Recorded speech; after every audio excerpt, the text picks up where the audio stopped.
Targeting your complaints. Your complaints need to be targeted to the right people or the right officers. Now, the first one we're going to have a look at today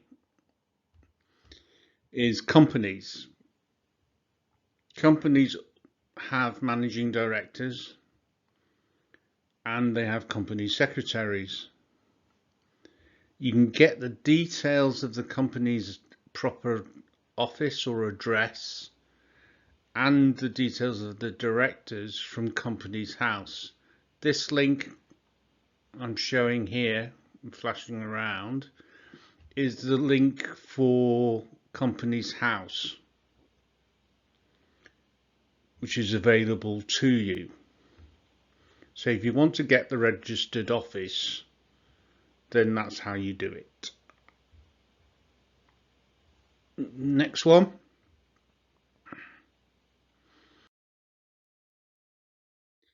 Some companies or organizations have a complaints department that deal with their complaints. Things like banks, insurance companies, etc. Most of them have complaints departments. If you can use the complaints department, do so. Also make sure you get details of their complaints procedures, because there may be an internal appeal procedure, and that you get an email address for the company so that you can send them documentation or make requests during the complaint process. An aside should be that most complaints processes should take a reasonable time frame. If they drag out for too long, then that in itself is a next or secondary complaint which you can add.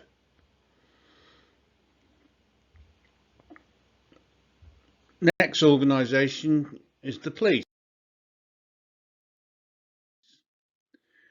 Now, every police force has a police professional standards department, which is the police investigating themselves effectively. But there is also an independent office for police conduct. Now, the IOPC, the Independent Office of Police Conduct, will only deal with the most serious complaints directly. It will normally farm out the complaints to the police in the professional standards department in the force that you are complaining about. So that in itself can create problems.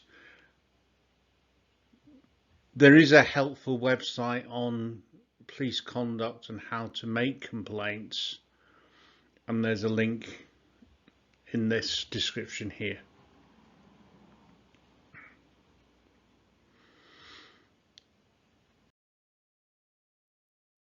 Talk about is complaining to the chief executive, which is the top non-political person in local government. So he's in charge of all the staff and reports directly to the local authority cabinet of officers. Now, very helpfully, this is a web link to the lists of all the chief executives in local government and their addresses, so that's quite useful.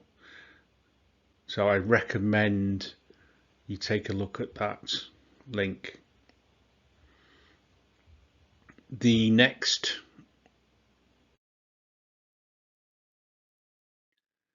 the NHS. Now, there's lots of links on the NHS because there's lots of different bodies involved in the NHS. But there is a patients association, there's clinical commissioning groups, there's Health Watch, and there is a guide on how to make a complaint in the NHS, all available on these links here.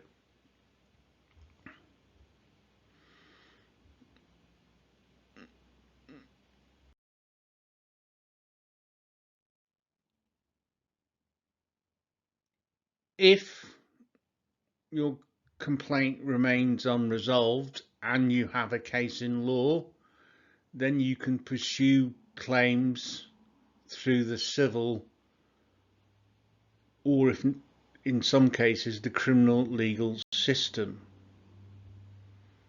You can make a complaint of a crime to the police, who may take up the complaint, and the CPS, Crown Prosecution Service, may prosecute.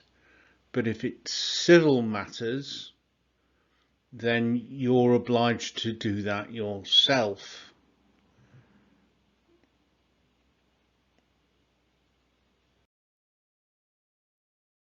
So, complain to the right target or you will not be heard.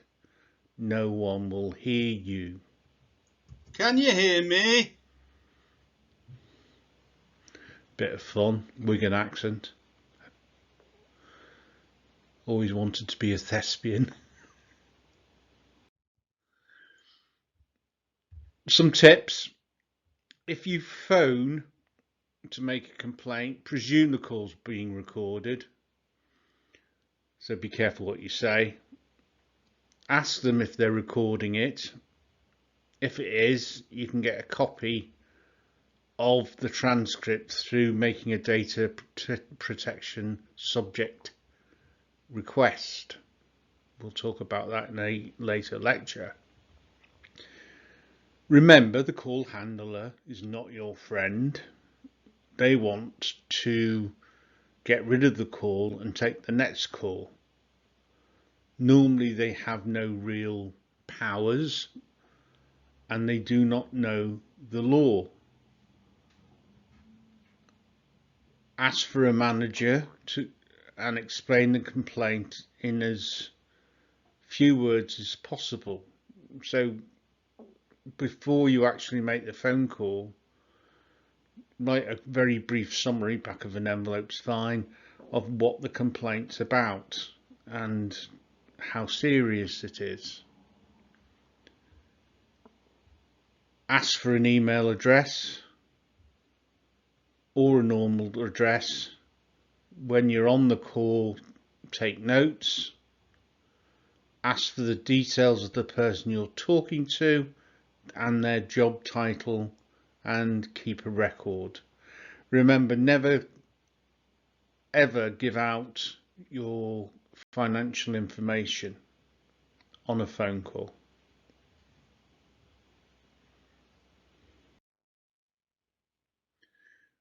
So, keep a paper and digital record of all the documents.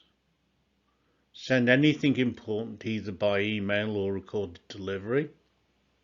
Never use abusive or threaten. It's a crime.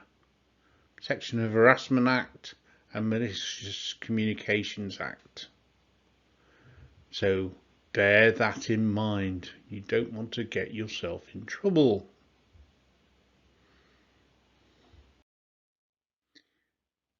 Little diagram of the complaint processes. We have the internal process. The complaint starts off, you make the complaint, you will get a result.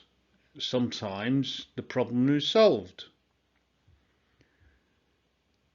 If you make a complaint in writing, you will get a result. Sometimes the problem is unsatisfactory. It isn't resolved. Now, if it's not resolved internally, there are some options, depending on what it's about, to refer the matter to an ombudsman.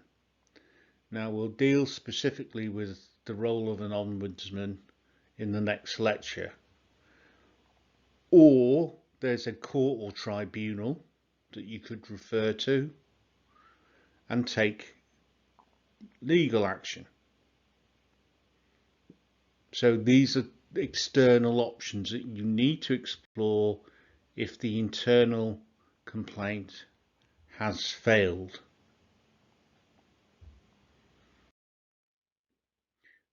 As I said, the next log will look at the role of the Ombudsman and the role of regulators.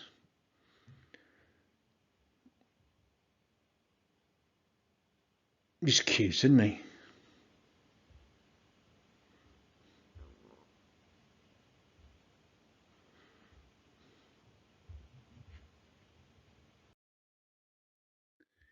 Just a quick slide to show you some of the many different ombudsmen.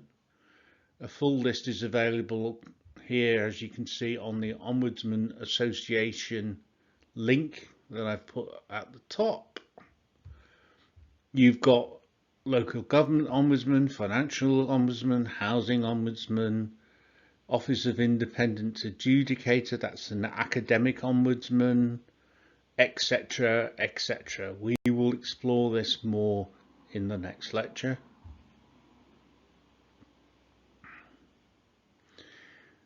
Please